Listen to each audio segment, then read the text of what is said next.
एक बार भगवान गौतम बुद्ध अपने शिष्यों के साथ किसी पर्वतीय स्थल पर ठहरे थे। शाम के समय वह अपने एक शिष्य के साथ भ्रमण के लिए निकले। दोनों प्रकृति के मोहक दृश्य का आनंद ले रहे थे।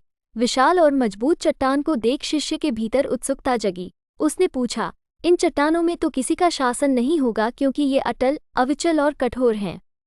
शिष्य की बात सुनकर बुद्ध बोले कि नहीं, इन शक्तिशाली चट्टानों पर भी किसी का शासन है। लोहे के प्रहार से इन चट्टानों के भी टुकड़े टुकड़े हो जाते हैं। इस पर शिष्य बोला, तब तो लोहा सर्वशक्तिशाली हुआ। शिष्य की बात सुनकर बुद्ध बोले कि नहीं, इन शक्तिशाली चट्टानों पर भी किसी का शासन है। लोहे के प्रहार से इन चट्टानों के भी टुकड़े टुकड़े हो जाते हैं। इस पर शिष्य बोला, तब तो लोहा सर्वशक्तिशाली हुआ। बुद्ध मुस्कुराए और बोले, नहीं, अग्नि अपने ताप से लोहे का रूप परिवर्तित कर सकती है। उन्हें धैर्यपूर्वक सुन रहा शिष्य बोला, इसका मतलब अग्नि सबसे शक्तिवान है। बुद्ध ने फिर उसी भाव से उत्तर दिया, नहीं, जल अग्नि की उष्णता को शीतलता में परिवर्तित कर देता है तथा अग्नि को शांत कर देता है। शिष्य कुछ सोचने लग गया।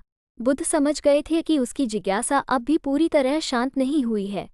शिष्य ने फिर सवाल किया, आखिर जल पर किसका शासन है? भगवान बुद्ध ने उत्तर दिया, वायु का। वायु का वेग जल की दिशा को बदल देता है। शिष्य कुछ कहता इससे पहले ही बुद्ध ने कहा कि अब तुम कहोगे पवन सबसे शक्तिशाली हुआ।